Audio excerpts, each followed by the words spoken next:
김민하 기자 어서 오세요. 안녕하세요. 첫 번째 항목은요. 왕자와 공주들의 난입니다. 한진그룹 얘기죠. 그렇습니다. 공정거래위원회가 10일로 예정된 대기업 집단 동일인 지정을 이제 15일로 연기한다 이렇게 밝혔는데요. 이게 이제 한진그룹의 내부 이견을 정리하지 못했기 때문이다. 이렇게 지금 보도가 나오고 있어서 좀 어떤 일인지 알아보겠습니다. 우선 표현이 대기업 집단 동일인 지정. 이게 참 어려운 말인데 아무튼 기업 총수 지정이죠, 한마디로. 그렇습니다. 총수가 누군지를 등록을 하라는 건데 그럼으로 인해서 여러 가지 이제 그 순환출자라든지 어떤 의결권 행사라든지 이런 데 이제 제한을 두겠다 이런 취지인 것이죠. 그러니까요. 근데 내부 이견이란 말은 그게 이제 왕자와 공주들의 난이다? 그렇죠. 옛날에 이제 현대그룹이라든지 이런 이제 총수가 죽고 자식들이 경영권 다툼을 하게 되면은 보통 이제 아들들끼리 싸우게 되니까 왕자의 난이다 이렇게 많이 보도를 했는데요. 지금 한진그룹 오너일가는 3남매이기 때문에 왕자와 공주들이 싸우고 있다 이렇게 한번 비유를 해봤습니다. 정말 싸우고 있나요? 일단 한진그룹이 공정거래위원회에 동일인 변경 신청서를 제출하지 않았다. 이게 이제 팩트인 건데요. 그러면 이게 이유가 뭐냐에 대해서 지금 설왕설래가 있는 상황이라는 것이죠. 이 조양호 전 회장 사망 이후에 조원태 대한항공 사장이 한진칼 회장으로 선임이 되면서 이거 경영권 승계는 무리 없이 진행되는 분위기다라고 봤고 그래서 공정거래위도 조원태 회장의 동일인 지정을 이제 기정사실화하는 그런 분위기였는데 갑자기 지금 이렇게 됐기 때문에 그러면 삼남매가 갈등 구도에 들어간 거 아니냐라는 추측이 또 나올 수밖에 없는 상황이 된 것입니다. 지금 그 삼남매의 회사 지분은 어떻게 돼요? 일단 이제 그 한진칼이 지주회사 역할을 하고 있는데 여기에 지분 중에 이제 조양호 전 회장이 갖고 있는 지분이 17.84%였는데요. 근데 조원태 사장이 원래 갖고 있던 게 2.34%, 조현아 씨는 2.31%, 조현민 씨는 2.3% 이렇거든요. 다 그러니까 비슷비슷하네요. 그렇습니다. 이제 비슷한 수준을 갖고 있는 것인데 따라서 이제 경영권 승계 구도는 이 조양호 전 회장 지분을 상속을 받아서 서로 어떻게 교통 정리를 하느냐 여기에 따라서 이제 달라질 수가 있다라는 얘기가 되는 거죠. 상속은 또 상속세 문제가 있죠. 그렇습니다. 지금 언론 보도를 종합을 하면 이 오너일가가 다 감당해야 될 상속세는 한 2천억 원을 넘을 수가 있다 이렇게 추정이 되고 있는데요. 국세청에 연부연납을 신청을 해서 이걸 5년에 걸쳐 나눠서 내는 방안 이런 것들이 거론이 되지만 상속 주식을 이용한 물납이라든지 또 일부 주식을 처분해서 이걸 낸다든지 이런 가능성도 지금까지 이제 언급이 된 바가 있었습니다. 어쨌든 이 점까지 고려하면 가장 현실적인 방안은 이 오너일가가 이 조양호 전 회장 지분을 나눠 가지도록 하되 경영을 누가 전담할 것인지 이것만 확실히 이제 교통 정리를 하고 나머지 사람들이 이제 우호 지분 역할을 해주는 이런 거였거든요. 근데 이게 이제 뭔가 합의가 안 되고 있는 거냐 이런 관측이 지금 나오고 있는 거죠. 또 다른 재벌가의 경우는 이럴 때 계열 분리도 하고 그러는데 한지는 그럴 만한 게 없어요. 그렇죠. 대한항공 하나가 돈 벌어도 되는 거니까. 그렇죠? 그런 구조인 거죠. 근데 어쨌든 이러다가 또 오너 일가가 경영권을 잃게 될 가능성도 있어요? 지금 가장 위협적으로 보고 있는 게 이른바 이제 강성부 펀드라고 불리는 사모펀드 이제 KCGI인데요. 지분율만 놓고 보면 지금 14.98%를 갖고 있어서 조양호 전 회장 지분의 뒤를 이어서 한진칼의 2대 주주인 상황이거든요. 만일 오너 일가가 상속세 부담이라든지 이런 것 때문에 일부 지분을 이제 처분을 한다든지 또 KCGI가 여기에 국민연금 등의 다른 주요 주주와 연합을 하는 경우에 오너 일가의 경영권 승계 가 뜻대로 안 되는 이런 시나리오도 나올 수가 있는 상황입니다. 지금 날짜가 15일까지인가요? 지금 15일까지 법적으로 동일인 지정이 돼야 됩니다. 그때까지 한진그룹 내에서 결론을 못 내리면 어떻게 됩니까?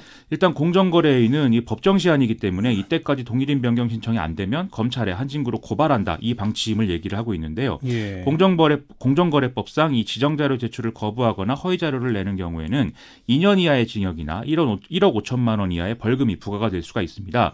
또 이 경우에 공정거래위는 또 직권으로 동일인을 지정할 수가 있게 또 되어 있는데요. 이 공정거래위가 누구를 동일인으로 지정할 것이냐의 판단은 실질적으로 기업을 누가 지배하느냐 이걸 기준으로 이루어지기 때문에요. 지금으로서는 아무래도 조원태 회장이 이 경우에는 지정될 가능성이 높다. 이렇게 볼 수가 있겠습니다. 일단 회장 자리에 취임을 했으니까 그렇겠네요. 그렇습니다. 네. 15일까지 보겠고요. 두 번째 시사위키 항목은 끝이 보이는 버닝썬입니다. 오늘 승리 등등 구속영장 청구했죠. 빅뱅의 전 멤버인 승리와 이 동업자인 유인석 전 유리홀딩스 대표에 대해서 경찰이 구속영장을 오늘 신청을 했는데요.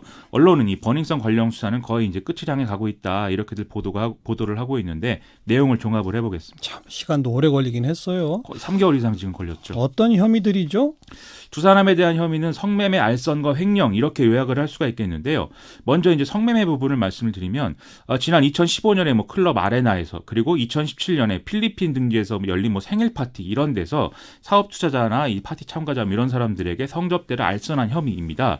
이 과정에서 성접대를 받은 일본인 사업가 등이 한국에 이제 묵었던 호텔비 수천만 원을 승리가 YG 엔터테인먼트의 법인카드로 결제했다. 이런 내용도 이제 조사 대상이고요. 또 승리가 성매매 알선 여성에게 1,500만 원을 또 줬다. 이런 의혹도 역시 조사 대상인 상황입니다. 그건 성매매 알선이고 횡령은요? 이것에 대해서는 먼저 버닝썬의 자금 뭐 2억 원 가량을 브랜드 사용 명목 등으로 이 승리와 유인석 전 대표가 만든 술집인 몽키 뮤지엄 이런 데로 빼돌린 혐의가 일단 있고요. 그 다음에 승리가 버닝썬의 투자 회사이자 대주주인 전원산업 측에 뭐 임대료가 올랐다라는 명목으로 자금을 또 보냈다. 이 사실도 수사 대상입니다. 또 수사팀은 이제 이런 행위의 근거가 되고 있는 임대계약서 자체가 수사가 시작된 후에 뭐 급조된 것이다. 이렇게도 보고 있다는 보도가 나오고 있는데요.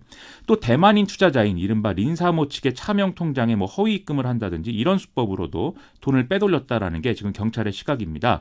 이런 수법 등을 통해서 빼돌린 자금을 다 합치면 지금 20억 원이 넘는 수준이다. 이렇게 보도가 되고 있습니다. 네. 그 핵심 쟁점이었던 경찰과의 유착 부분, 이건 수사가 어떻게 돼가고 있어요? 오늘 이 사건 관련해서 이제 처음으로 구속영장이 청구된 현직 경찰관 모 경위에 대한 이제 영장 실질 심사가 진행이 됐는데요. 이 모 경위는 버닝썬 유착 의혹을 수사하는 광역수사대 소속이었는데 지난 2017년 12월에 클럽 아레나의 실소유주 강모 씨가 소유한 또 다른 클럽에 이 미성년자 출입 사건이 이제 일어났는데 이것에 무마를 해주는 대가로 수백만 원을 받은 혐의가 드러났다는 거거든요. 구속 여부는 좀 이따가 이제 알게 될 것 같습니다. 뭐 그건 좀 별건 같고 다른 경찰들은요? 주로 이제 비슷한 얘기인데요. 모 경위는 또 이 받은 돈을 강남경찰서 소속 모 경사하고 지금 나눈 걸로 알려져 있는데 경찰이 두 사람 모두에 대해서 뇌물수수 혐의로 구속영장 신청했지만 검찰은 이 모 경사에 대한 영장은 이제 청구를 하지 않은 그런 상황입니다. 그리고 이 단체 채팅방에서 경찰총장이다 이렇게 불린 윤모 총경 있지 않습니까? 예. 이 사람을 비롯한 현직 경찰 6명도 직권남용하고 공무상 비밀누설 등 혐의로 지금 입건이 된 상태인데요. 그런데 또 이 윤모 총경의 경우에는 뭐 콘서트 티켓을 받았다든지 뭐 골프를 같이 쳤다 이런 것들에 대해서 일단 청탁금지법 위반은 아닌 걸로 지금 경찰 내에서 결론이 내려지는 그런 분위기다라고 보도가 나오고 있습니다. 경찰 유착은 그냥 여기서 끝이에요? 일단 경찰은 이제 그런 이제 질문들에 대해서 유착 의혹과 관련해서는 사실관계를 면밀히 파악한 뒤에 수사 결과를 또 발표할 방침이다 이렇게 얘기를 하고 있기 때문에 뭐 지켜봐야지 뭐 알게 되는 문제이긴 하겠습니다만 현재로서는 수사 상황에 별로 진척은 없는 분위기다 이렇게들 지금 얘기를 하고 있거든요. 그래서 이게 결국 또 용두삼이 되는 거 아니냐 좀 우려된다 이런 얘기가 또 나오고 있습니다. 여기까지 수고하셨어요. 고맙습니다. 김민하 기자였어요.